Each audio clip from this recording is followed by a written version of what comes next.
Good morning. Welcome back from our remote day yesterday. It's nice to see all your faces. So this morning we thought we would gather the junior class to begin discussing the college process. We have begun our junior meetings where we're trying to meet with students individually. However, please keep in mind we're going down our list, and some of you are coming in late, some are leaving early, and many of you have the same study halls. So we are doing our best to get to you all in a timely manner. But I just want to say that if you are eager to see us sooner, please do not hesitate to reach out to us, okay? Reach out to us through email and we'll get you in as soon as possible. But we thought by gathering you all this morning, we would process and hopefully answer some questions that you all have and alleviate any anxiety that you may be feeling, okay? I do want to just say for our remote learners at home, we recognize it's difficult to see, so we will be sending that out after the fact. So you will have access to that as a resource as well, okay? So I'd like to begin just by discussing our junior planning guide. This is a resource that our department has developed, and we have found it to be extra platforms you're all using right now. You have Google Classroom, you have the portal. We are asking you to use our web-based program Naviance for the school counseling department. And now I'm going to direct you to the East Catholic High School website. The reason why I want to highlight this is because under the school counseling tab, that is where you're going to find this guide in addition to many different resources, okay? So anytime you want to access a resource for our department, they are housed on the East Catholic High School website, all right? I want to highlight some of the items in the planning guide. It talks about the timetable for juniors. It talks about the senior self-evaluation form. This is something we'll be talking a little bit more in the future about, but it is a form that we do utilize and give you the opportunity to have and share some information so that we can include it in your letter of recommendation. It talks about choosing a college. It talks about testing for college admissions, the college application process, the college visit and interview, the financial aid process, and there's a glossary of terms in there. And I encourage you to review this because the glossary of terms is extremely helpful, especially when it comes to the application pool that you want to be a part of. You're going to hear a lot about early decision, early action, regular decision, rolling admission.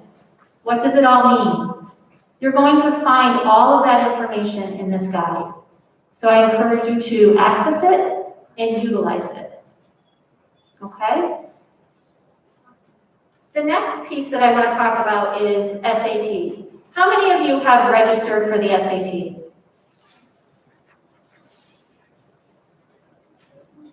Okay, all right. So before I actually get into that, I'm actually just going to talk a little bit about the intro here in terms of, you know, we do recognize that winter is a great time for our juniors to be thinking about how they want to approach this process, right down to course selection. So it's a good time to do some self-evaluation. You know, what have you done up to this point? What are your potential career goals? Where are you headed? Okay. So it's also something we'll be discussing in our meetings in terms of any questions that you may have, any thoughts that you may have, just so that we can help continue to guide you. You know, we really are in this together. We are a team. I know that sometimes when you start to compare notes to your peers and where they are in the process, it can really become overwhelming and make you feel like you're not on track. But I want to say to all of you, Nobody's going to have the same path. Yes, this process is timely, and there are things that we are going to guide you through so that you're all doing things at the same time in terms of requesting teachers to write your letters of recommendation or taking standardized tests. But everybody's path is going to be unique to them. So I caution you, as you start to compare notes with your peers, please do not become overwhelmed. Please do not feel like you are not doing what you're supposed to be doing. And if you ever find yourself in a situation where you're frustrated or you're nervous or you're scared about this process, please come see your school counselor. Okay? We are in this together.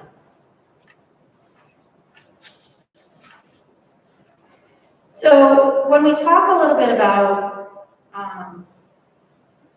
Naviance, many of you, actually, how many of you have been on Naviance this year? Oh, that's actually pretty good. That's pretty good. I'm impressed. So for those of you that have not logged into Naviance for a while, you're going to be prompted to reset your password. This is time sensitive. So if you don't do it right away, you perhaps will not be able to reset it. If you find yourself in that situation, please feel free to come see your school counselor and we can help you reset it, okay? But that is something that you should do sooner than later because you're going to begin to access this program frequently, or we hope you will, okay? So please, try to do that. If it doesn't work, come and see us, okay? Okay, so now I'm going to talk a little bit more about the SAT registration. If you have not registered for the SATs, I would like to encourage you to do that, okay? You're going to log back into your College Board account. You're going to click on SAT, and you'll see it'll say register for SATs. You're going to click on that, and it will walk you through the registration process. The beauty is time is on your side right now, okay? So you can be really thoughtful in terms of what testing date is going to be best for you. So in the spring, you can test in March, you can test in May, or you can test in June. Please note that East Catholic is a testing site for both May and October, okay? Again, it's important for you to think about your extracurricular commitments. It's important for you to think about when is the best time for you to test so that you can do your best work, okay? I mean, ideally, if you could test in your own natural environment here at East Catholic, that would be wonderful. However, if you're taking 3 AP courses and testing falls in the middle of you also doing AP testing, that might not be the best time for you. Or maybe it is. But it's important that you start thinking about your timeline for testing and what is going to be the best session for you to register for. Okay? So again, you're going to log into your College Board account, you're going to click on SAT, and that's how you'll register. Please keep in mind that we have a limited amount of seats. So all of our seats are not just saved for East Catholic students. Anybody that logs onto College Board and is prompted for a May exam can choose East Catholic as a testing site. So once the seats are full, they're full. So I would hate for anyone to have to go to another school because they waited too long to register. Any questions about that? Okay. It's important to know that you can also take the ACT, and I'm not going to go into this too much. It's not something that we prepare you for. It's not something that we hold as a test here at East Catholic, but it is a test that you can use for the admission process. There is a science component that is part of the ACT, so there's four different sections. And sometimes students will try the SAT and they'll try the ACT just to see which feels more comfortable, and then they'll make a decision in terms of what test they are going to move forward with. And that is completely up to you, okay? So you would go to act.org, you would create an account, and then you would register for a testing date that they have available. And if that's something you want to talk a little bit more about, you can see your school counselor would be more than happy to discuss if that would be a good option for you. Okay, I'm going to hand it over to Mrs. Luker, and she's going to talk about teacher recommendations.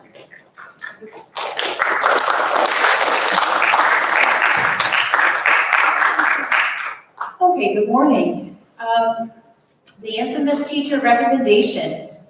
So we're talking about this now. I'm going to put it in context afterward in terms of really your whole package, if you will, in terms of what colleges evaluate. So teacher recommendations. You know, we ask students to consider 2 teachers who they feel could write a nice letter about them. And typically, you know, when students ask, well, who should I choose? I mean, there's some things to consider. You know, sometimes we certainly are doing really well in a class, and we feel like we participated, engaged, and, you know, it's been really just an obvious choice, if you will, then super. Ask that teacher if they'd be willing to write a letter for you, okay? Sometimes students actually struggle in a class, but they work at it, and they work hard, and they, you know, have a great working relationship with the teacher, and the teacher really gets to know them well and how they learn, and there's just more about them. So sometimes that's a really good choice too. So it's okay if you didn't get an A in a class and you choose a teacher who, you know, again, you worked hard for, they can speak to that. That says a lot to a college too, that you persevered, you didn't give up, you know, and you really worked hard and, you know, stayed after with the teacher, etc. So that's something to consider. The other thing to consider is if you have identified a particular career area. So I've been picking on engineering today, so I'm just going to continue with that.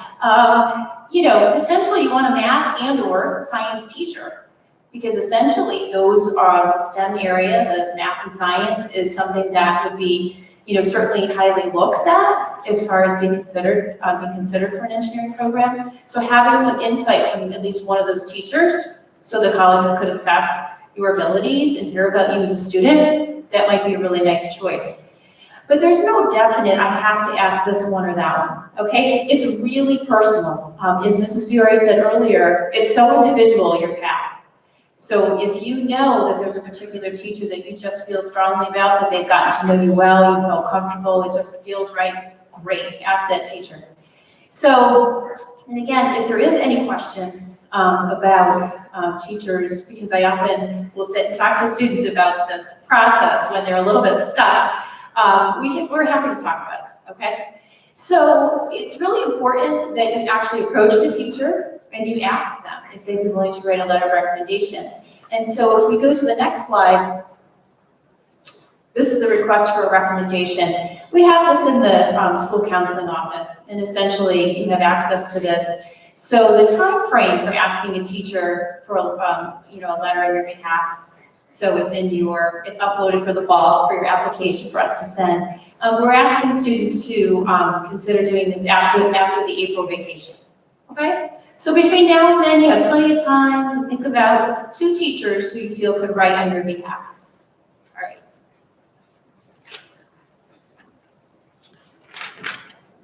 Okay, so next is the resume. So the resume, of course, we keep saying to students, please update your resume. You know, the resume is an important piece because essentially it's anything you do beyond the classroom, right? It could be related to East Catholic, extracurricular activities, or it could be something you do on your own in your community or through your church or whatever you're involved with, okay? But it really is your place to basically log all your, you know, all your activities and engagements there, okay? When it comes to applying to college in the fall, they certainly want to know, what have you been up to beyond the classroom? You know, they're very greedy, right? They want students who are strong, they want students who are involved. So, you know, essentially, you just want to put your best foot forward. At this point, if there's something you've been involved with and you're going to continue to be involved with it as a senior, excellent. It's not too late, by the way. If you want to change it up and you feel very strongly that you want to try something new, you know, no one's saying no. You know, please feel that that door is always open, okay, to explore a new club or activity. As far as the resume note is concerned, Having that up to date, like I said, the common application will want to know your activities. The colleges want to know your activities. So again, having that go-to spot is really to help you. Kind of like getting, the steps in order. So not doing everything at the last minute, right? If we can break things down into small chunks and you can anticipate what it is you're supposed to be doing, let's face it, it's way less anxiety provoking to feel organized, okay? And we are here to help you feel organized. The whole point of the assembly, as Mrs. Fury said, is to really let you know this is what's coming. We're here to help you with the process, and it is a process. Unfortunately, it's not like one and done. There's a lot of pieces to the process, okay? But we're here to work with you. The last thing I want to say about the resume, as far as how it's used, many students, for example, many seniors this year, will use their resume to attach to a scholarship application. A really nice way to present yourself as you're being looked at for consideration for a scholarship, okay? So again, there's value in the resume. And as a quick reminder, it is found under the About Me tab. Okay. So next is email. Just a quick word about that. I think you've actually probably gotten even better at looking at your email. I'm going to say that because we've had great communication from many of you. As far as, we've had to communicate from afar at times as to what's going on or what you need, whether it's with a teacher or a class, something happened, can you help me? I don't understand this, whatever it is.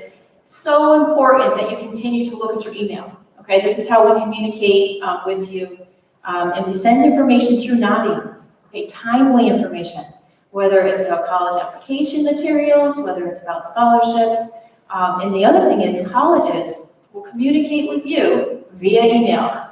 So it's not one of those things that you put your email out there and never look at it, right? You really have to pay attention to that. Once you apply to a college, the other way that they are going to communicate with you is through their portal. They'll have you set up a portal for their school. And at that point, that's also their platform, if you will, for communicating with you. Okay. Moving on, let's see. All right, well, this is big, the college search process. So again, we talked about Naviance. There's a lot that Naviance can do. Many of you have probably explored colleges on here already. If you have not, of course, I want you to engage, get involved, get on Naviance, and actually try to identify some schools. So one of the things that you can actually look for under the college tab on Naviance is the advanced college search or a super match. So essentially it's putting in criteria that you want the college to have, whether it's like location from home, size, a particular program, whether you want it to have anything special, like a particular sport, you want it to have pre-med, pre-dental, pre-law, whatever it is that you think is very important and key on your list, okay? And many of you might say, I'm not really sure. You can play around with this. Okay, you can put in some things that you think might be important to you. You can see what schools come up. And again, you can do multiple searches. Once you've actually identified a few colleges, we're asking you to put that under the colleges I'm thinking about tab, okay? Why? Why would we want you to do that? So we can only see what you put there, if you will. So if there are some schools you're contemplating, good for us to know, good for us to help guide you. When we actually have our individual meetings, we're going to talk about colleges that you're interested in. The nice thing is, certainly we have experience with our students applying to various schools, and there are quite a few, where we can give you a perspective, not always, but for many schools, we kind of have a handle on admissions process, et cetera, in terms of difficulty.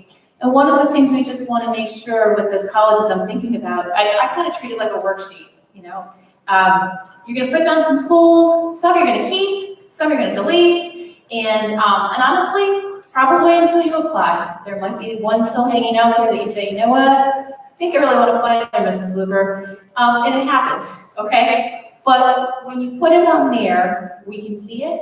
And then from there, there's a process about that we use in Naviance to keep track of those schools you actually apply to. Okay? All right. Just trying to make sure we cover our bases.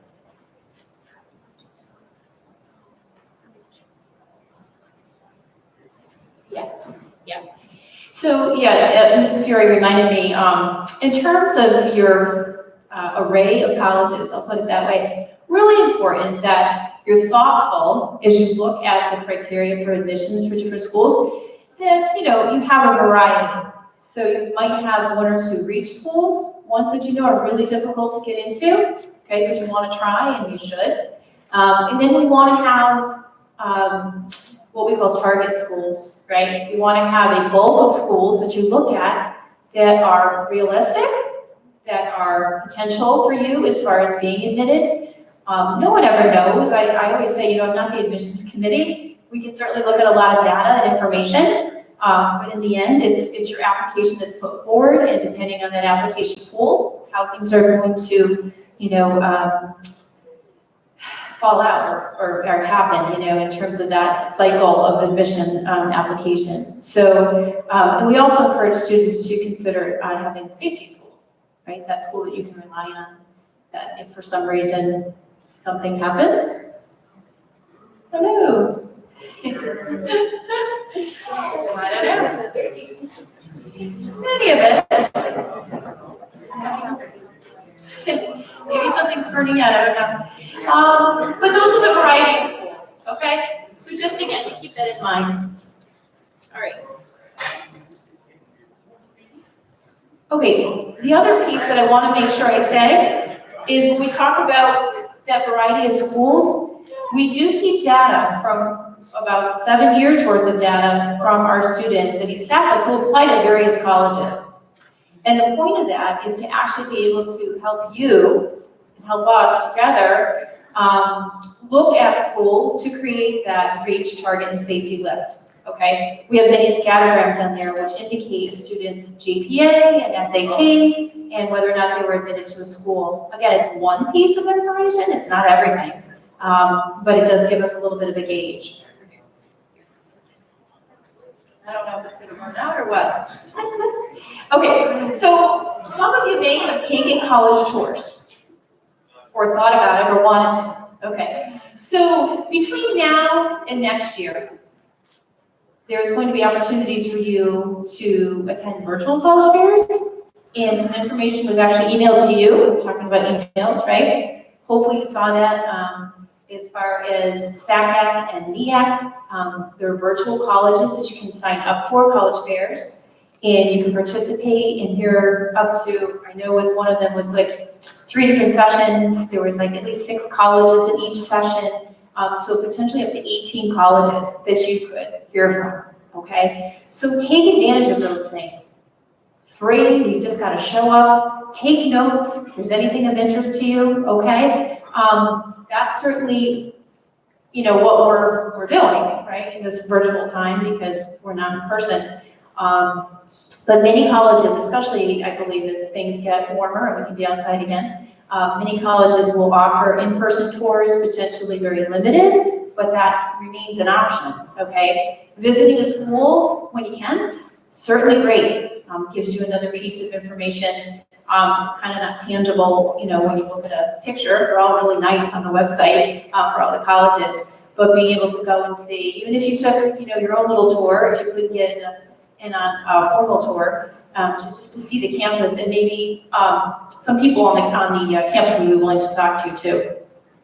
Okay, so that's the college search process. And again, we'll talk to you about that. I just want to make you aware. This next slide, what colleges evaluate? So I talked briefly about the resume, because that's of course a piece, what you do. But your transcript, okay, what is your transcript? Okay, your transcript is a list of the courses that you've taken and your final grades. They don't see your individual quarters, okay? So as they look at your transcript, they can see year to year how you did, what level of class you were in, whether or not you've improved over time with your grades, whether or not you increase the challenge of your work, okay? There's a lot that goes into a transcript that a college can see and looks to evaluate. At the end of your junior year, so you were recently updated with your GPA.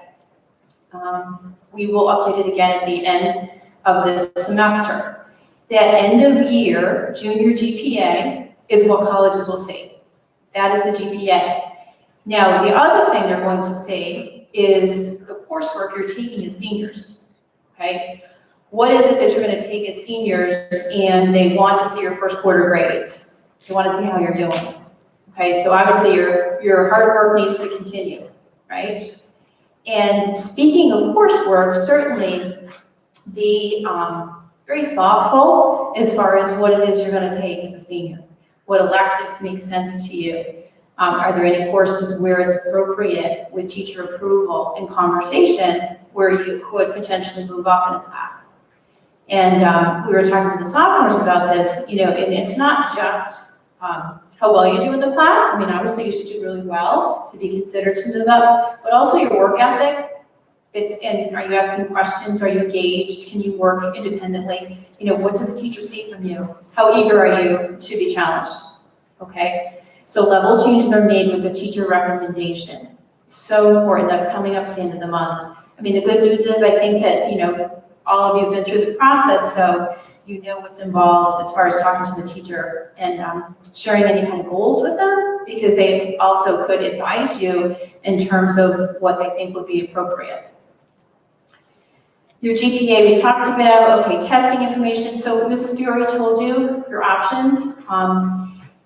Testing has become optional at many colleges, whether or not you want to submit your score. I think we encourage students to test because it's almost like having that in the bank. Is it something that you're going to want to use?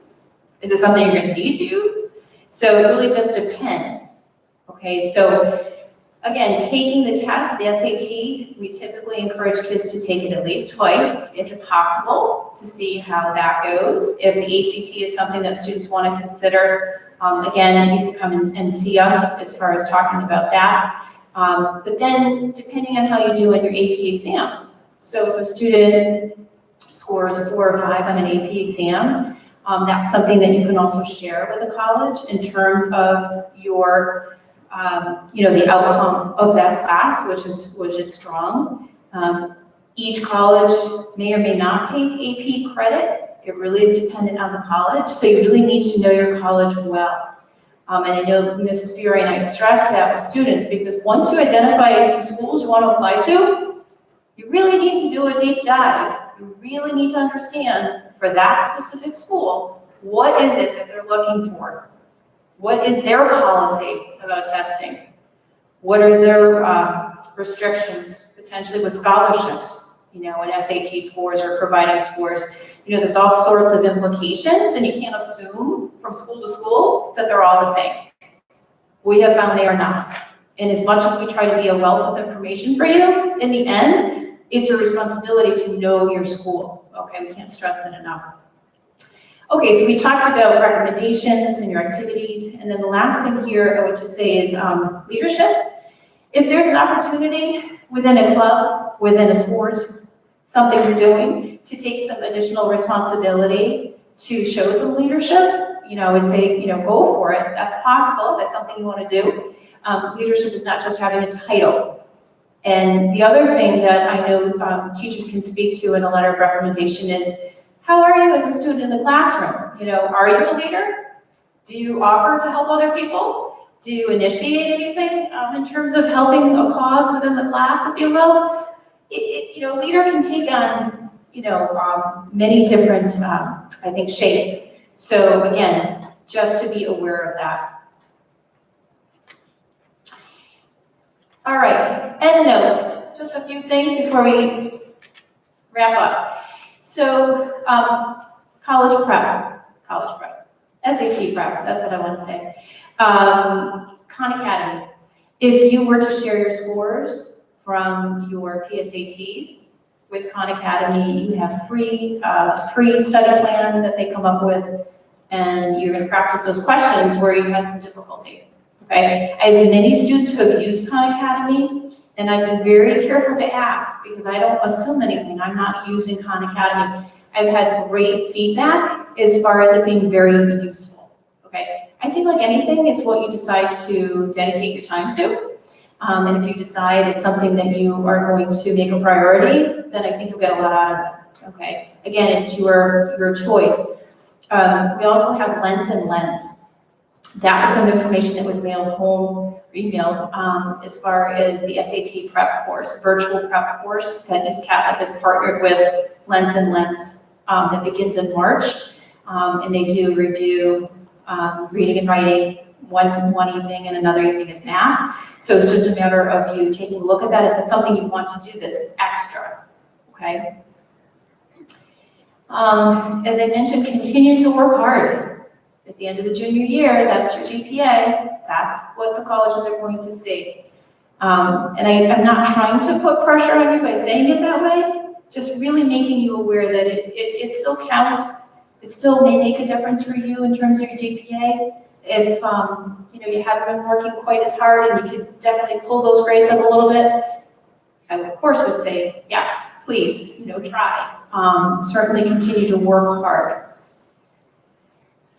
All right, we are going to be meeting with you one-on-one. I know Mrs. already said that, so we're in the process of doing that. And again, if something is more urgent, we have heard from a few of you. So potentially if you want to be seen sooner, I'll fine with that. And just as a reminder, again, on our website, under school counseling, you can see everything you need to see in terms of our program and what to access. And lastly, Twitter. So Mrs. Fiore is our person who tweets, and she tries to put out information timely. So if you want to follow us on Twitter, you can get most up-to-date info, what's happening in the guidance office. So remember, we're here to help you. We are partners. Any question is fine. And I do have kids who are more anxious than others. It's just really what you need. But you can't hesitate to reach out to us, okay? We don't know if you're struggling. You need to bring us in and say, this is what I need, or this is what I'm concerned about, okay? Hopefully we can help you out. Does anybody have any questions about anything we may have covered? May still be vague, or? Yes? How do you go midterms work this year? Did they just not have them? Right, so the question, are you talking about how the grades work? Yeah. Yeah, it's a great question. So since we didn't have midterms, obviously we can't include that in your final grade. So instead of. Correct. Okay. I didn't know. Right, yeah. It's just not averaged in. You didn't take them, there's no average. Okay? Yes? Are we gonna have finals, or is it too early to tell? Great question. So, yeah, We don't have that information. we don't know about finals at this point. Okay. We'll see how things go, right? Okay.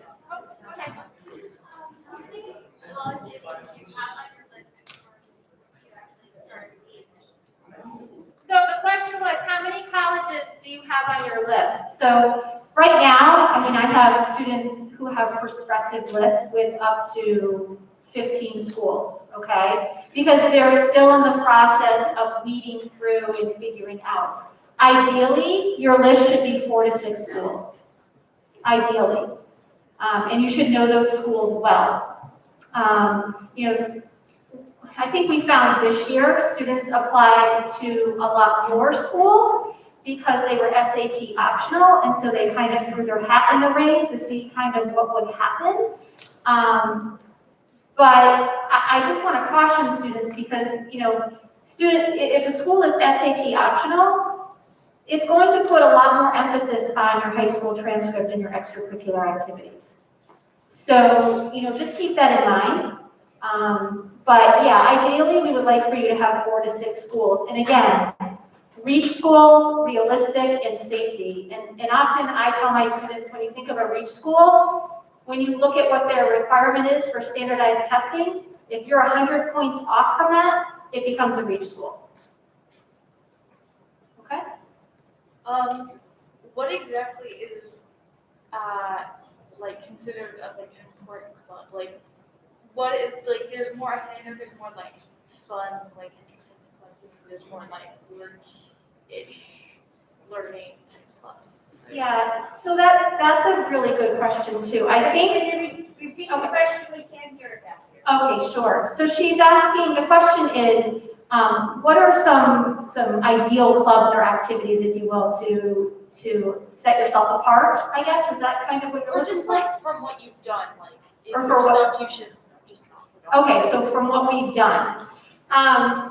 I think when it comes to the highly selective schools, many students are doing clubs and activities. So it needs to be a little bit more, how are you going to differentiate yourself? For the realistic schools, we often look at, or look to use student ambassadors because that is a club and activity that is up and running still. It does show leadership within your community. You are a role model, you are a leader, you are often a guide for incoming students, you are a host when we're doing our open houses. So we often go to student ambassadors, that's a good one. And it's not a huge time commitment. So that's something that I would offer up to you and is up and running. Mrs. Lippert, do you have a suggestion? No, I actually just thought your question was, what's meatier maybe in terms of clubs or activities, and I just think it's really what you decide to put into your club and what you're doing. So I think that's what's important, you differentiate yourself by what you've chosen to do, and then to the extent to what how you've been involved in it. So I think that was the balance. Yeah, it was. Just one other thing I want to add is, it's not just what you do inside of East Catholic, it's also what you're doing outside.